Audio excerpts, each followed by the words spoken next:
नमस्कार, TV 24 network देख रहे हैं आप। मैं हूं आपके साथ शिखा मेहरोत्रा। क्या तमिलनाडु की राजनीति का असर अब उत्तर प्रदेश में भी देखने को मिलेगा?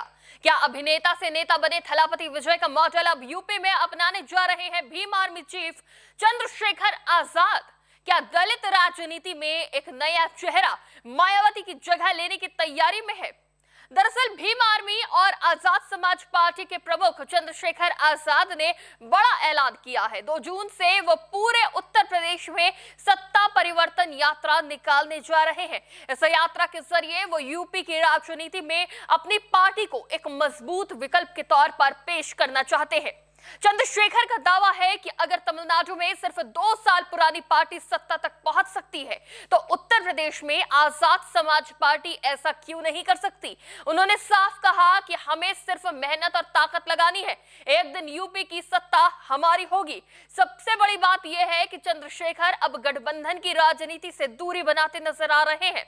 उन्होंने साफ संकेत दिया है कि 2027 का विधानसभा चुनाव उनकी पार्टी अपने दम पर लड़ सकती है।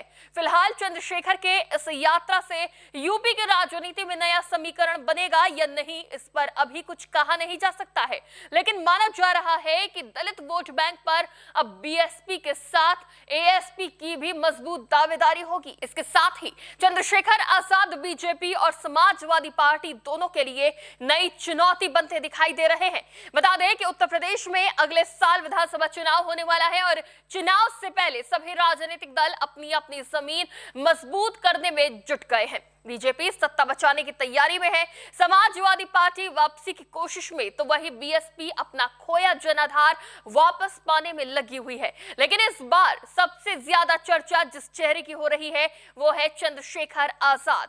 भीम आर्मी प्रमुख और नगीना से सांसद बने चंद्रशेखर अब सिर्फ आंदोलनकारी नेता नहीं रहना चाहते, बल्कि सत्ता की राजनीति में बड़ी भूमिका निभाने की तैयारी कर रहे हैं।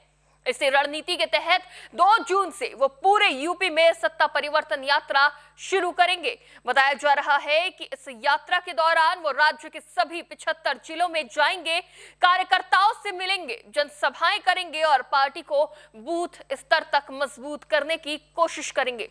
असल में चंद्रशेखर की नजर सीधे उस दलित वोट बैंक पर है जो कभी बीएसपी की सबसे बड़ी ताकत माना जाता था। बता दें कि उत्तर प्रदेश की आबादी में दलित समाज की हिस्सेदारी करीब 21% मानी जाती है।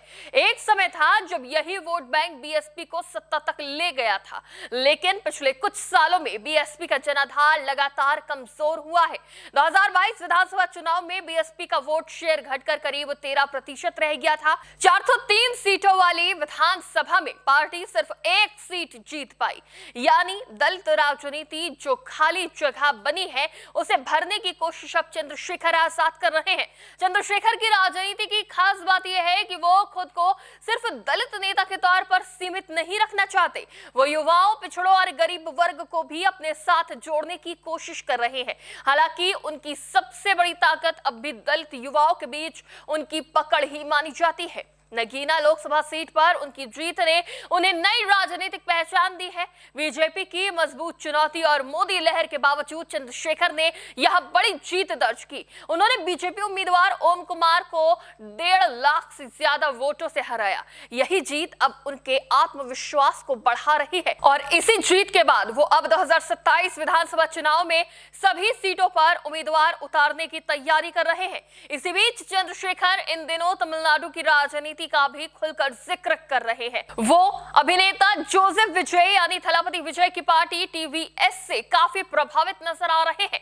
चंद्रशेखर का कहना है कि अगर 2 साल पहले बनी पार्टी तमिलनाडु में इतनी बड़ी ताकत बन सकती है तो यूपी में आजाद समाज पार्टी भी ऐसा कर सकती है। यानी साफ है कि वो विजय के मॉडल को यूपी में लागू करने का सपना देख रहे हैं। एक ऐसा मॉडल जिसमें नई पार्टी, नया चेहरा और सिस्टम से नाराज युवाओं का समर्थन बड़ी ताकत बनता है। हालांकि यूपी की राजनीति तमिलनाडु से काफी अलग है। यहाँ जातीय समीकरण, बूथ मैनेजमेंट और संगठन की ताकत चुनावी नतीजों में बड़ी भूमिका निभाती है।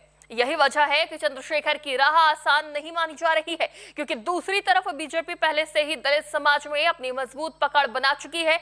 योगी आदित्यनाथ सरकार लगातार दलित कल्याण योजनाओं और हिंदुत्व की राजनीति के जरिए इस वर्ग को साधने में जुटी है। इसके अलावा समाजवादी पार्टी भी पीडीए यानी पिछड़ा दलित अल्पसंख्यक समीकरण के जरिए दलित वोटों को अपने साथ जोड़ने की कोशिश कर रही है। ऐसे में सबसे बड़ा नुकसान किसका होगा, इस पर कुछ कहा नहीं जा सकता, लेकिन इतना जरूर है कि चंद्रशेखर की सक्रियता ने यूपी की राजनीति में हलचल बढ़ा दी है। फिलहाल चंद्रशेखर आजाद ने साफ संदेश दे दिया है कि वो अब सड़क की राजनीति नहीं बल्कि सत्ता की राजनीति में भी पूरी ताकत से उतर चुके हैं। चंद्रशेखर आजाद की इस यात्रा पर आपकी क्या राय है, हमें कमेंट बॉक्स में जरूर बताएं। फिलहाल के लिए इतना ही। देखते रहिए TV24 नेटवर्क।